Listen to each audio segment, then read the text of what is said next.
hell was going on in Minnesota at the turn of the millennium? Why is it all popping off on Halloween? Well, I mean, everyone's entitled to one good scare on Halloween.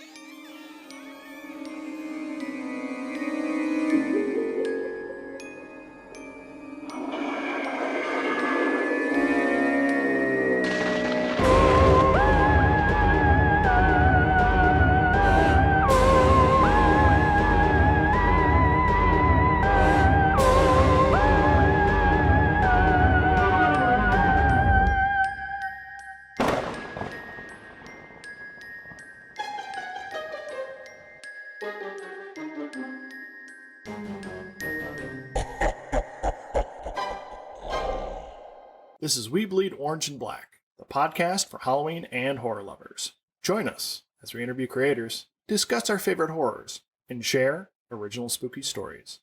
I'm Jeff Seacarter, and this week we're talking with Patrick Barb about his new book, Pre-Approved for Haunting and Other Stories.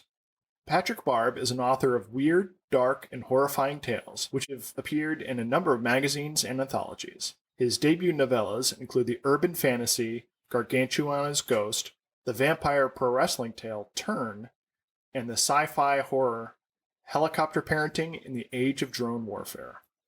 Patrick is an active member of the Horror Writers Association and a full member of the Science Fiction and Fantasy Writers Association.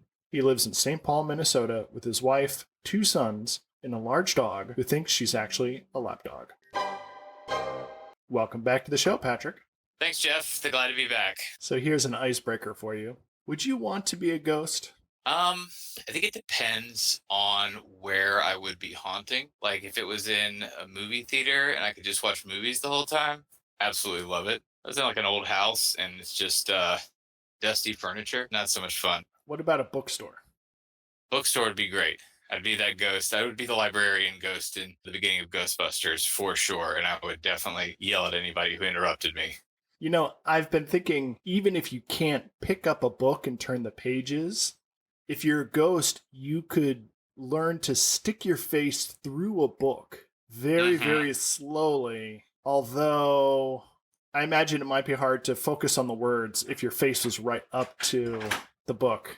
All right, I'm going to have to think about that some more. Got to wait and experiment with it later in the afterlife for sure. Right. So, Patrick, we got into your backstory when you were here last November. What have you been up to since? Quite a bit. Mostly writing and getting this collection together. Basically assembling all the stories, working with my publisher, Keylight Books and Turner, to go through copy edits and proofreading and sort of get things in shape, getting a cover and everything. Additionally, I wrapped up some other writing. I had a novella that was serialized in Cosmic Horror Monthly, The Nut House, and that is now going to be published as a complete edition from Brigand's Gate Press in late 2024. And I also sold a novel, Abducted, which is a X-Files meets Gone Girl with a dash of Fargo story that's coming out from Dark Matter Inc. And that's also going to be in late 2024. So I'm keeping busy, always writing and reading and doing those things that bring me joy, I'd say. And staying out of the frigid Minnesota winters? As much as I can. I mean, summer really kind of reared its head in a big way towards the end. It just got one last gasp here of like 100-degree weather, which is just a little wild for Minnesota, of all places. Now we're kind of back down to like regular fall temperatures, and this is like the sweet spot right now. Once it's about November, it's just, you might as well just call it winter until April. I know that was one of your projects, Trying Not to Die. I mean, so far so good. I think I might have gotten COVID in there one time. That had nothing to do with the weather. Beyond that, you just stay indoors. Everybody just bundles up, and it's just you bundle up from the car to the house to wherever you need to go and back.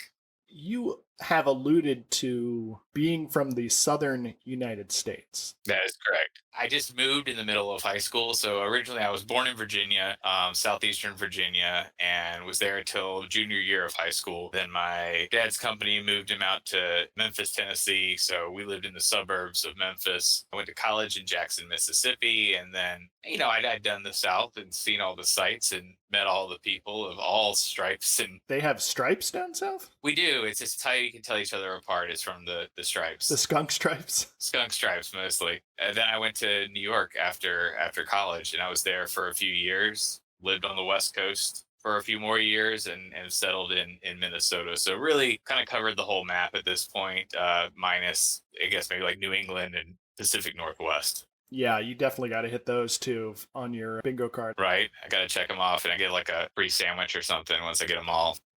So your new collection is called Pre-Approved for Haunting and Other Stories. That's right. Is this just a catch-all for all of your latest work, or did you set about pursuing a certain theme? The title actually comes from one of the stories in the collection. Originally, when I submitted the collection to Turner, the subtitle was Pre Approved for Haunting and Other Millennial Anxieties. And the Millennial Anxieties line is, I believe, still in the copy, taken mostly from the pitch letter that I sent in. I think when I was assembling this collection, you look at the stories that you've published, you look at the stories that you have the rights available to, because oftentimes you'll sell them to a website or a magazine or an anthology, and they have a certain exclusivity period. So they'll have the rights to the story for anywhere from 3 months to a year. And you better be getting pro rates if you're going to let somebody have your exclusivity for a year. I'll just say that. And other places where you might publish for low to no pay, they won't take the exclusivity at all, which is great. So I looked at the stories that I had written and that were available, and then said, okay, what are some of the key themes that I'm seeing in my stories, the ones that are going to be in this collection? And the Millennial Anxieties was sort of getting to, I'm, how would you call it, like an elder millennial or a zennial or Oregon Trail generation, I think they've called it. I feel like I have that mix of sort of like some of the Gen X angst and some of the millennial, it's like just the world falling apart around you that sort of informs a lot of the millennial point of view. And so I wanted to capture stories that had this sort of sense of trying to start a family, trying to own a home, trying to reconcile your past and your family's past and things like that. And so that was kind of the overarching theme for the entire collection. But when I was putting it together, I started to look at sort of sub themes. And in the collection, there are kind of four movements or sort of thematic overarching things that are in the collection. It goes from stories that are about family. Then there's stories that are about violence in media and sort of media portrayals of horror, and then sort of supernatural horror and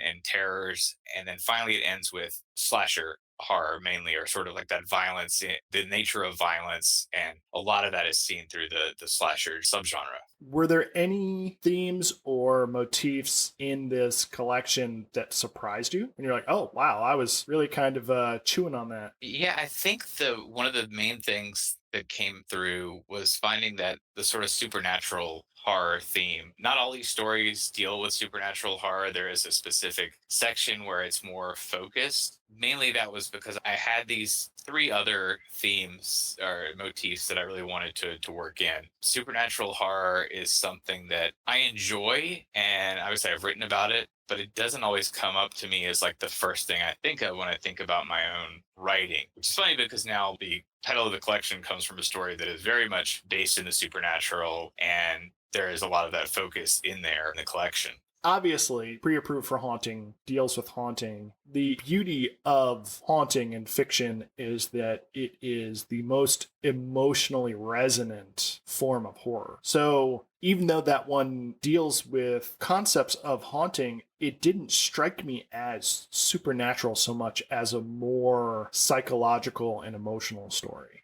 There weren't ghosts jumping out at people.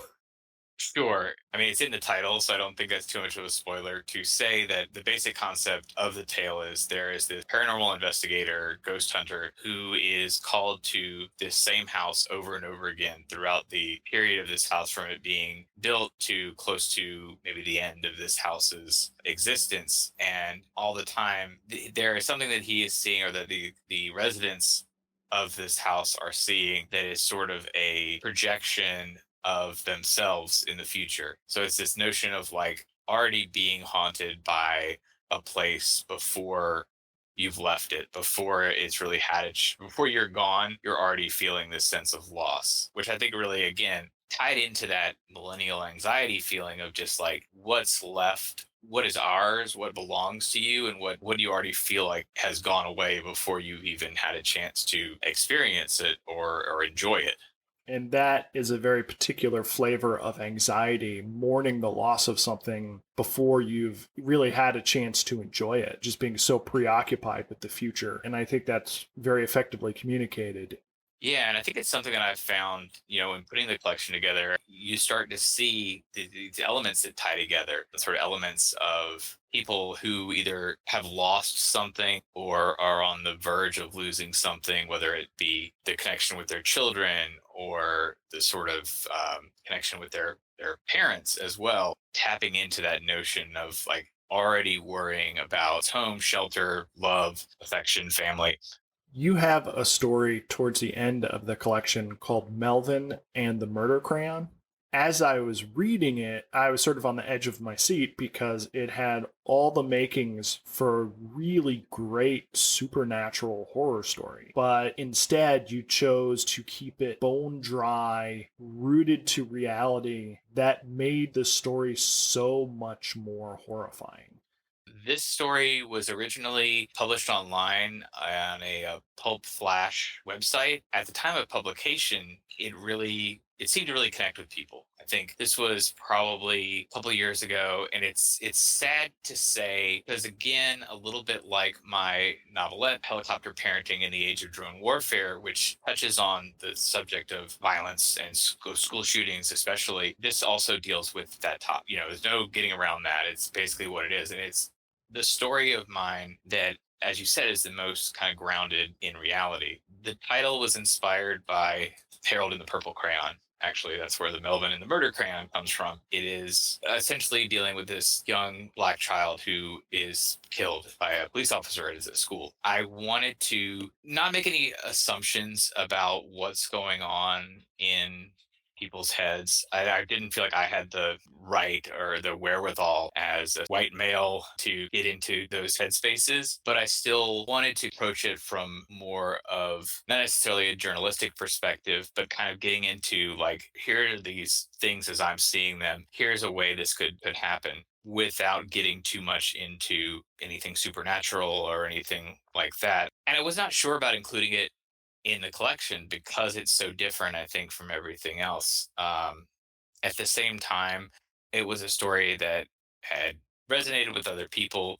From early readers, it seems to still be touching people. And I think it's something that's sad to say hasn't gone away and its relevancy hasn't gone away. I was just sitting here talking and trying to remember what particular shooting the story was inspired by or sort of kicked off me wanting to read it. And sad to say that I couldn't remember what it was because we've had so many of these over the years, which I think is the more damning the fact of its existence. Yeah, if this was 50 years ago and this story came out, it would be a nightmare story that would be so incendiary, would make so little sense. And now it is almost self evident. Of course, it was going to happen this way. Of course, the bureaucracy and the media react the way they do. It's just so bleak. But I'm really glad you included it in the collection.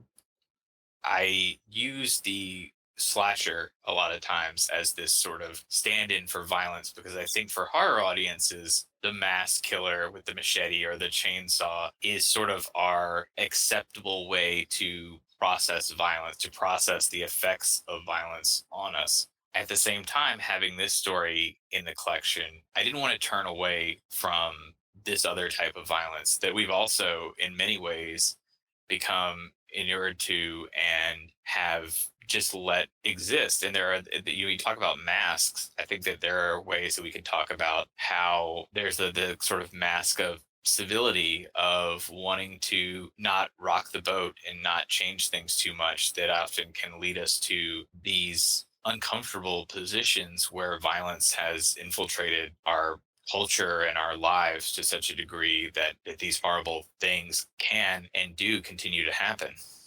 Turning away for a second from the bleak and terrible power of your stories, It's also a very playful collection. There is some really clever wordplay that you do with stories like Shattered and Putting Down Roots. You play with a lot of story conventions, genre, myths, form. What inspired some of your more gonzo stories, like The Other Half of the Battle or Iffy Crane and the Headless Horse Girl? I think one of the things that people will comment on about my writing, I'm never sure as a writer how to kind of take other people describing my work. I usually take it as a compliment and sort of try to absorb that without letting it get in the way of my writing process. For me, it's like you got to be able to write what your creative impulses are pushing you towards. So for me, a lot of the things that I'm doing are sort of taking kind of common horror tropes or characters, and I want to find a way to present them that is the Patrick Barb way of doing these stories. So the way that only I can do it, and hopefully the reader will enjoy whatever that take is. With The Other Half of the Battle, that was, originally it was written for a call for a 1980s horror anthology. It didn't get in, but it was published later on the podcast Tales to Terrify, and now it appears in print here in the collection for, I believe, the first time. And so with this story, it is essentially an 80s set story where these sort of juvenile delinquents are hanging out in a junkyard, sort of smoking pot, and these colorful army men who are sort of GI Joes. I mean, not legally GI Joes, but they're kind of GI Joes. Show up, and they are trying to first warn these kids against the dangers of a open refrigerator in the junkyard. If you remember those old PSAs at the end of the GI Joe episodes, like that was a big thing, was like kids climbing into refrigerators. Oh no. Check that old refrigerator. Thanks, Ricondo. Remember, never get in anything that could close up and trap you. Like an old trunk or an abandoned refrigerator. Now we know. And knowing is half the battle. G.I. Joe! It's something that stuck with me, and I am a magpie. I'll take every single piece of my pop culture memory that I have, and I'll feed that into my fiction, and so that element enters into the story. But then it gets into this weird sort of interdimensional potential conflict and invasion from the world of the definitely not GI Joes and the definitely not Cobra. I kind of portray it as kind of like a more of like a Stephen King's 80s, if that world encountered this sort of GI Joe world.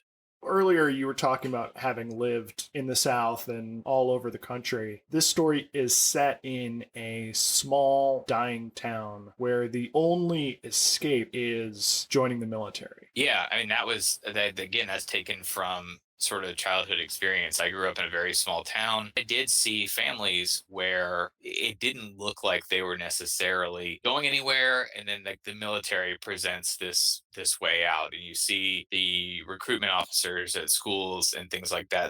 You're either stuck there, doomed to waste away, or you have to join the military and accept a different reality. It would be scary if the kids all just got gunned down. That would be awful. But instead, they have to confront that reality shift. It's pretty heady stuff, and it really works on so many levels. G.I. Joe! Skipping forward to the slasher section of the book, can you talk a bit about There Is No Bunk Number 7?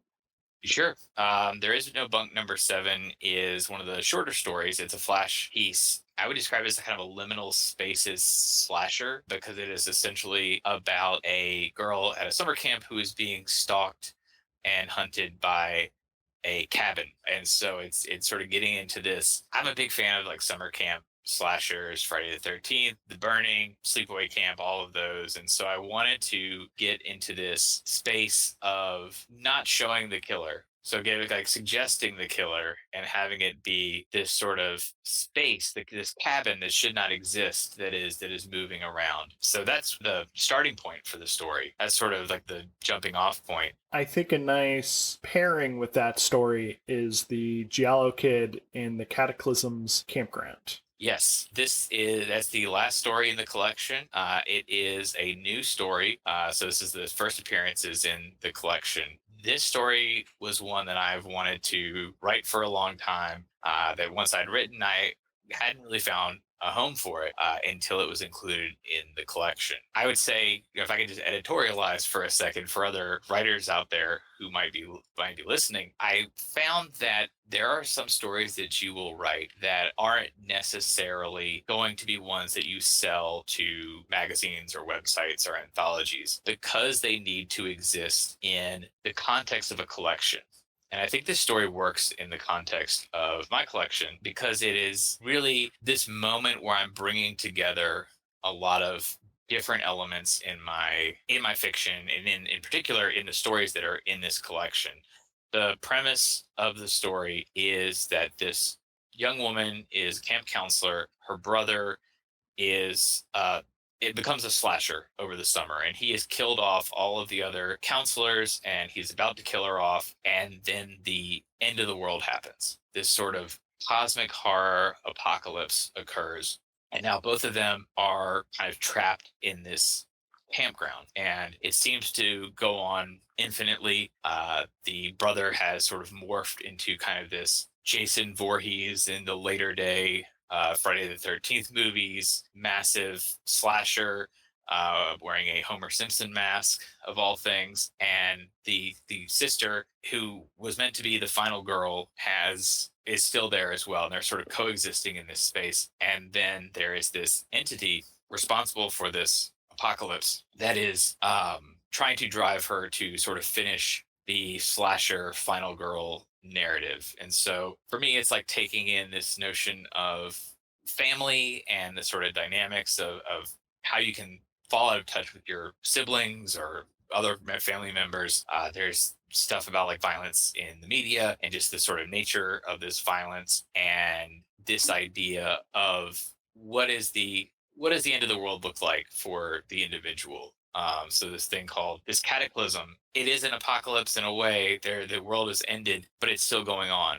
And so, I think that for me reflects, at the time I was thinking a lot about, our current condition in the world and the things about climate change and how you see the world sort of ending in slow motion. A lot of times you see the way that you'll hear like, oh, we've never had weather like this. We've never had temperatures this high or this low. We've never had, storm surges and hurricanes on the West Coast and all these things. And you sit there and you think, okay, this is kind of like end time stuff, but everyone still has to go about their day-to-day lives. You still have to go get groceries. You still have to be with your family, raise your kids, or find happiness wherever you can. And so that was another element that came together there. And then it's also just a big mashup of it's a slasher meets cosmic horror tale. And if you're looking at it from that sort of perspective, I hope that people find that element of it fun. But I also wanted to play in this space of the emotional horror of it as well.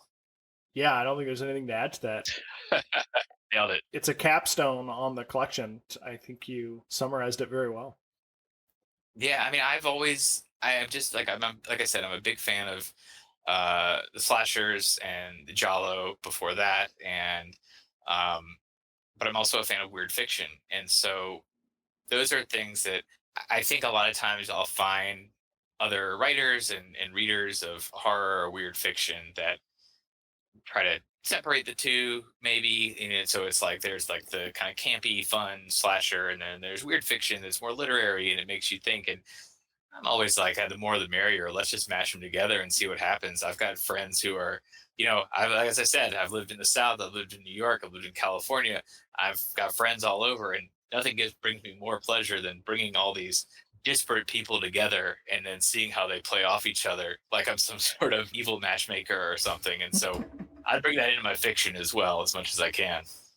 Awesome. Would you be up to discuss a little bit of Halloweeny stuff? Always. It's getting near that time. Absolutely. That's right. Do you have any favorite local monsters or lore from hopping around the country you did as a youth?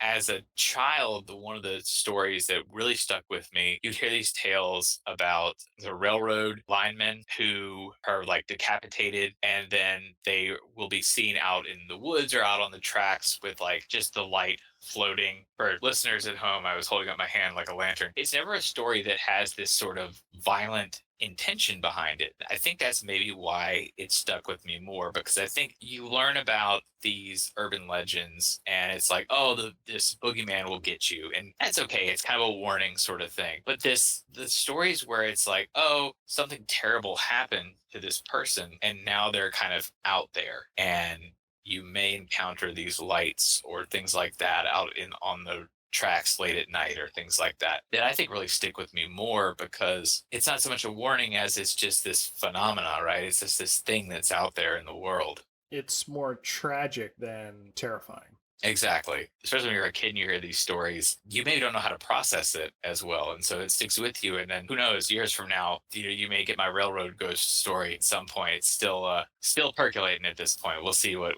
becomes of it. You are based in Minnesota now. I have two true crime stories here. I normally don't go into true crime. That's not my preferred flavor of spooky. But in 2000, James Smith was arrested for putting needles in Snickers bars and handing them out to trick-or-treaters. Decades after the urban legend of people putting razor blades and pins in Halloween candy, he's the guy that actually did it. Did you hear about that? I have not, but it's impressive if you know that it can sometimes snow around Halloween time here in Minnesota. I have to think that those Snickers bars might have been really hard to kind of push the actual needle through. So, if anything, it's an impressive feat if he was able to get the needles in those cold frozen Snickers bars. So you admire him. Well, no. Don't let's like let that get out, get canceled over my support of the Snickers Pin Man. Yeah, no, that's something, right? Yeah. It had to start somewhere. It had to be somebody who was putting the needles or razor blades in things. Well, it started as an urban legend in the 70s. Right. It got so panicked that people would set up metal detectors and x-ray scans at doctor's offices and community centers. So parents would bring in the candy and irradiate it before giving it to their children. There you go, kids. Yep, just a full dose of gamma rays in there. Not 2 years later, Halloween night, a University of Minnesota student was kicked out of a bar, vanished without a trace. His body was found months later encased in ice in the Mississippi River. He was still wearing his Halloween costume, and it was ruled an accident, but there was a tip to the police that turned it into a homicide. They found a smiley face spray painted nearby. This got hoovered up amongst all these other disappearances and accidental deaths of college kids into this meta theory of the smiley face killings. Oh, sure. Yeah, I have heard about that one, which is fascinating. I think just this sort of idea of the symbology, I guess, of the smiley face, this sort of loose, as you said, like loose conspiracy element of it. I know that there's been different media in the recent years that have sort of tapped into it, both kind of true crimey and then also people who are kind of fictionalizing it. Yeah, it's definitely something that's just weird and a little bit freaky to think about for sure. But what the hell was going on in Minnesota at the turn of the millennium? Why is it all popping off on Halloween? Well, I mean, everyone's entitled to one good scare on Halloween, right? As they say, like Minnesota's just like, we'll take all the scares on Halloween. I think it's because again, it's maybe the last vestige of fall that we have before the winter cracks down and we're all huddled up in our homes and never seeing each other again. It's really the last time to get your weird and freaky on, I guess, at that point. Perfect. So what are you working on next?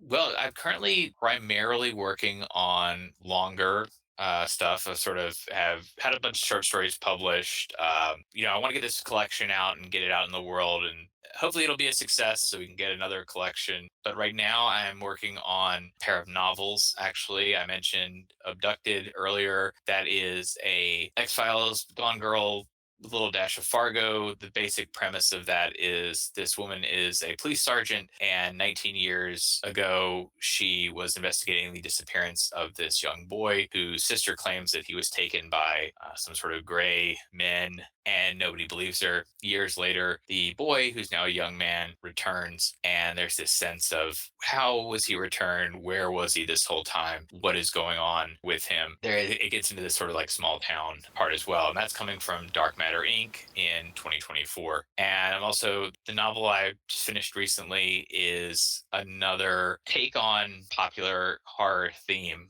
This one is taking on kind of like the kids on bikes 80s, 90s small town horror going up against a cosmic entity of evil. They're taking a little bit of a twist on that. The collected version of The Nut House, my talking animal prime cosmic horror novella, will be coming out from Brigid's Gate Press. I also have a novella called JKLOL that is coming out from D&T Publishing next year as well. And I just had a space horror short story published in the Darkness Beyond the Stars anthology from Saltheart Press. The story is called Red Rovers, and it is a chopping mall on Mars tale.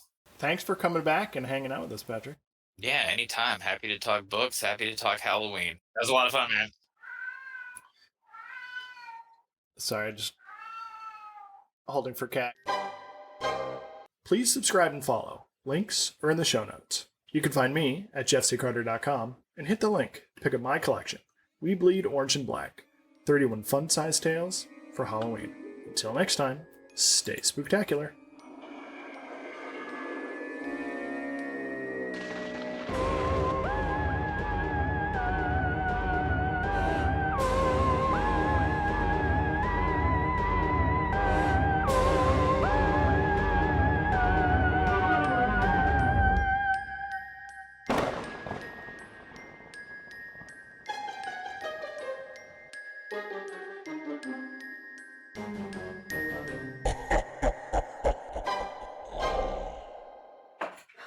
Right. Hold for wife. What? Terrible. Do you want me to call you a distraction? An interloper? Wife. Hold for wife. You know,